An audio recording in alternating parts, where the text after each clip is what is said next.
Hi guys. Good afternoon. Dito ako sa bahay ng friend ko na naman ang gugulo. Alam niya naman wala akong matambayan kundi itong bahay ng friend ko.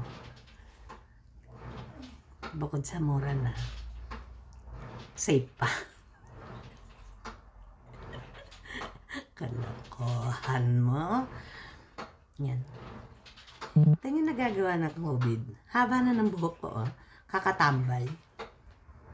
No? Lakas ng hinaba niya. Ikaw ba naman nang tumambay ng ilang buwan eh?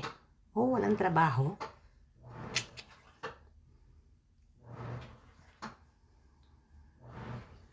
Yan. Oh. Pero, nakakapagod din po pala ang nakapahinga lang. Kaya ngayon, magtatrabaho na ako talaga. Promise. Yung matino na. Aalisin ko na yung luman Joy. Kasi bagong taon na. Babaguhin ko na si Joy. Bagong Joy na yung makikilala nyo. Masipag. Mabait. Sexy. Wow. At maganda. Ay!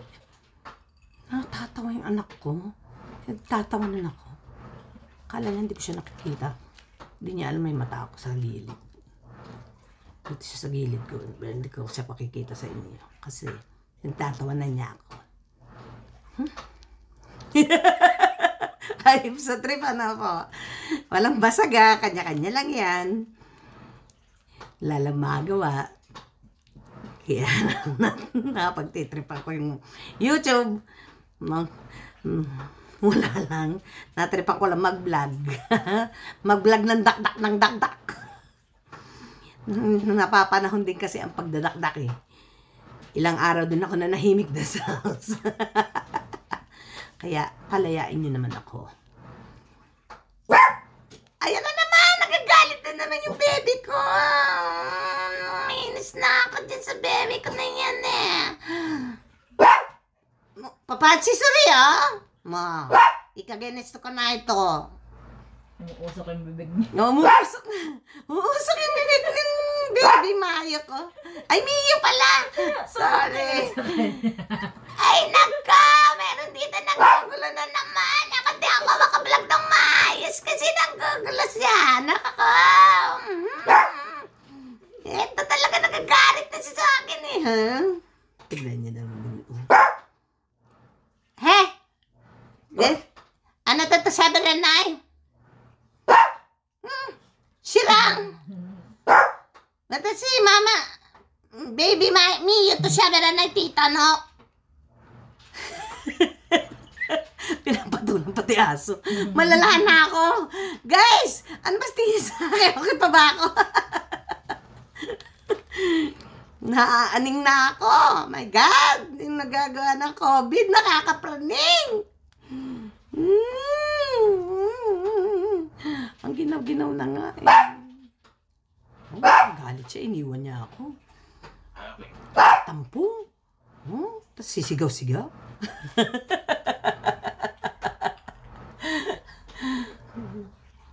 Yan. Ayan. Bumalik na naman. Sige guys. Bye for now. Ang daming tao. Dito na ako guys. Ayan.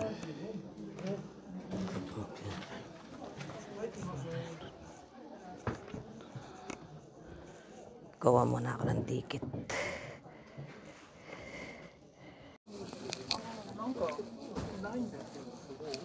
Napalabas na po ako. Ito, alcohol.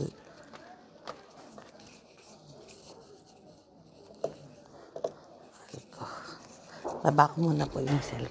Ayan po yung hanapan ng trabaho. Yan.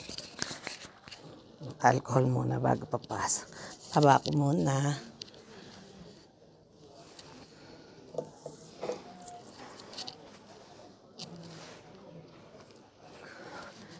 Doon po yung Ayan, ganyan. Corner by corner.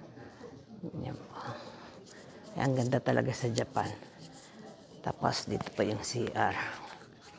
Ayan. Babae at lalaki.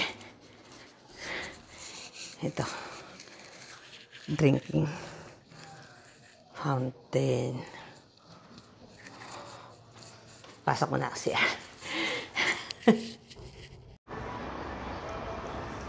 Ayun yung basic ko. Makalit yung basic ko na yun eh.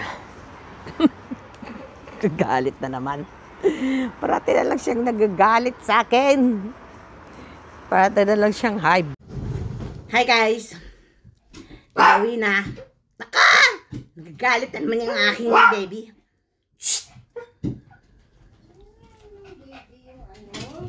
Nagagalit na naman yung aking baby dito sa tabi ko. Sa tagal kong hindi nakapag-vlog. Humaba na yung hair ko. Ang haba-haba na niya. Tawi lang galing yung paghahanap na naman ng work. Matanggap siya. No! Matatanggap po.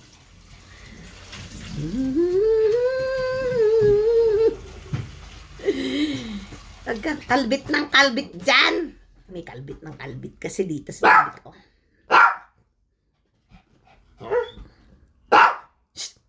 Nagagalit! Oh, hey. Wait there. Oh, oh,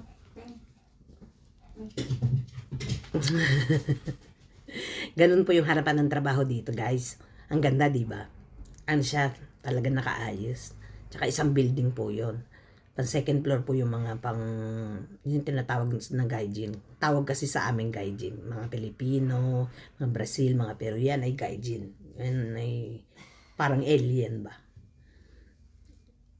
Kaya may gaijin corner. Yung mga, may mga translator po doon. Mayroong Pilipina, may Brazil, may Peru, may Chinese, at saka ano pa nga ba isa? Wala pang Nepal. Bali 4 languages, panlima yung Japanese. Kasi yung mga katulad namin na medyo, hindi naman sa medyo fluent na sa Nihongo, kaya ng, hindi na namin kailangan yung translator, kaya Japanese na yung humaharap sa amin. Sila na yung nagpapaliwanag nung papasukan namin trabaho, at sila na ang nagpapakilala sa amin.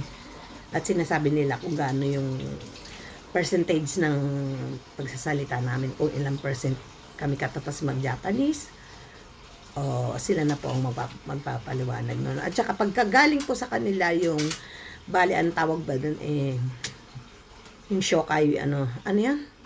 Ano ba sa English yan, May? Yung referral. Medyo chance na matatanggap kami sa work kasi galing sa hello work. Hello work po ang tawag sa hanapan ng trabaho dito. Hello work! Ang hello work ay nagiging hello work. Kasi wala silang L. Hello work. Yun po. Ganyan. Kaya guys, yan na naman ako. Huwag daw po pala magsasalita ng sana. Kasi hindi daw po maganda yon. Mas parati daw po tayo maging positive. Kaya dapat parating ang aanahin natin matatanggap ako. Ganon. Para masaya daw ba yung outcome ng ginagawa mo. Yun ang sabi. Ang sabi. Kaya, ganito na lang guys. Alam niyo na. Kasunod nito. Medyo malamig sa labas. Magpapainit mo na ako. Kaya, see you later. Bye. Paano pala yan? Papakita ko muna sa inyo si Makuletang.